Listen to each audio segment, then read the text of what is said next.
नमस्कार, मैं हूं डॉक्टर पार्थ और आज मैं आपको लेकर के आया हूं गुप्तार घाट। जी हाँ, गुप्तार घाट ये वही घाट है जहां पर भगवान श्री राम ने अपने पूरे अयोध्या वासियों के साथ जल समाधि ली थी।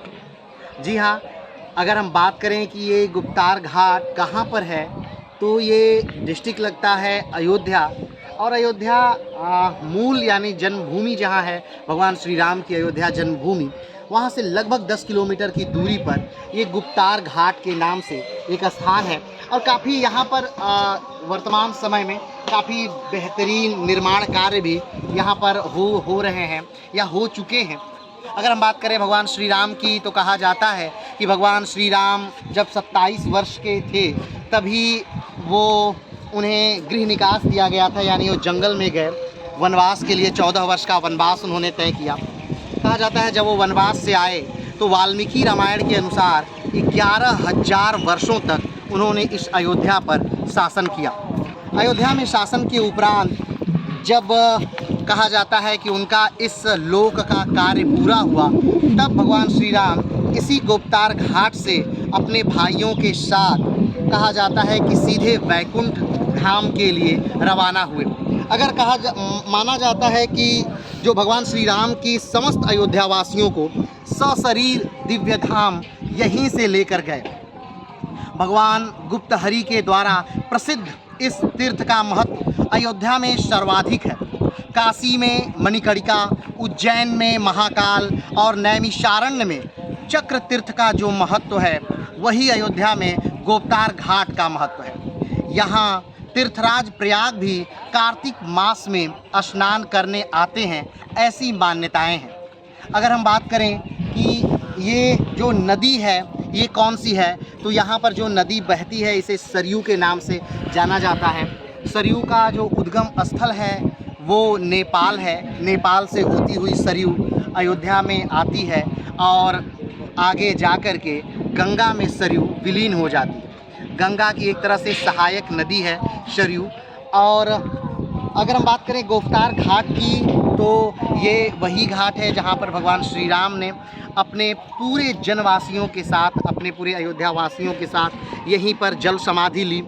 हमने पहले ही बताया कि 11,000 वर्षों तक उन्होंने अयोध्या में शासन किया था। वाल्मीकि रामायण के अनुसार जब उनके पिता की मृत्यु होती है, यानी राजा दशरथ, उस समय राजा दशरथ की आयु कहा जाता है वाल्मीकि रामायण के अनुसार कि 60,000 साल थी।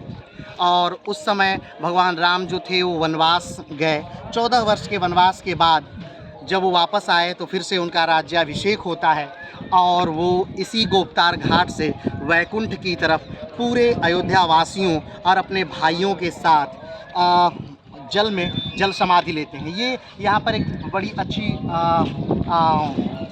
पेंटिंग है, इसे ध्यान से देखिए। यहाँ पर जल है और यानी सरयू है, और इस सरयू में भगवान श्री राम समाहित हो रहे हैं अपने सारे जनवासियों के साथ। और यहाँ पर देवता जो हैं वैकुंठ की तरफ उनका स्वागत कर रहे हैं।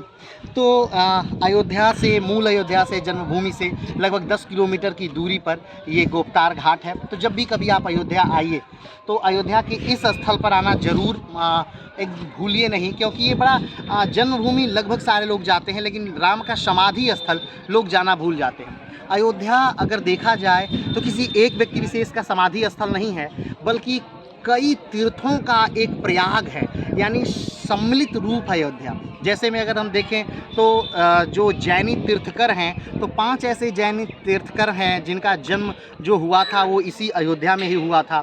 जैसे कि सबसे पहले जो तीर्थंकर थे जैन धर्म के ऋषभदेव, उनका भी जन्मस्थल अयोध्या में ही हुआ था।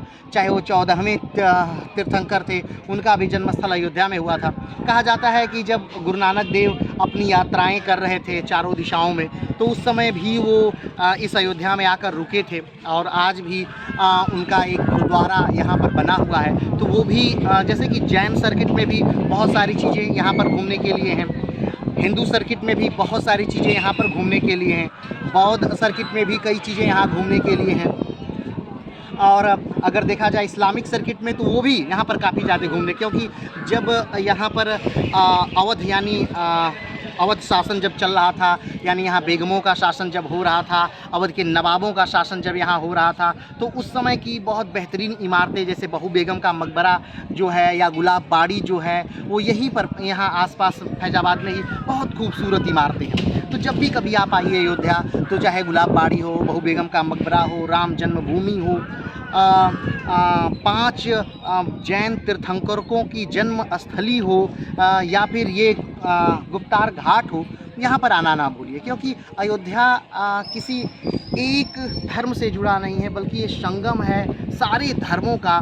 एक ऐसा स्थल है जहाँ पर भारतीय कल्चर, भारतीय सभ्यता कहीं ना कहीं उभर के आ रही है, निखर के आ रही है, और ये दिखा रही है कि ऐसा सिर्फ हिंदुस्तान में ही, भारत में ही संभव है, जहाँ एक ही स्थल पर हमें जैन का भी तीर्थस्थल देखने को मिलता है, हमें हिंदू का भी तीर्थस्थल देखने को मिलता है, इस्लाम का भी तीर्थस्थल देखने को मिलता है। तो ये अपने आप में हिंदुस्तान की विशेषताएं हैं कि पीछे सरयू अपना बेतहासा जल लेकर के ये चल रही है, और एक तरफ भगवान राम का समाधि स्थल है, दूसरी तरफ यहीं पर गुलाब बाड़ी है, और तीसरी तरफ यहीं पर बौद्ध जैन सर्किट में जो जैन मुनि हैं उनके जन्म स्थल है। तो आज के लिए इतना ही, फिर मिलते हैं एक नए वीडियो के साथ, एक नए स्थान के साथ। तब तक के लिए नमस्कार, धन्यवाद, जय हिंद।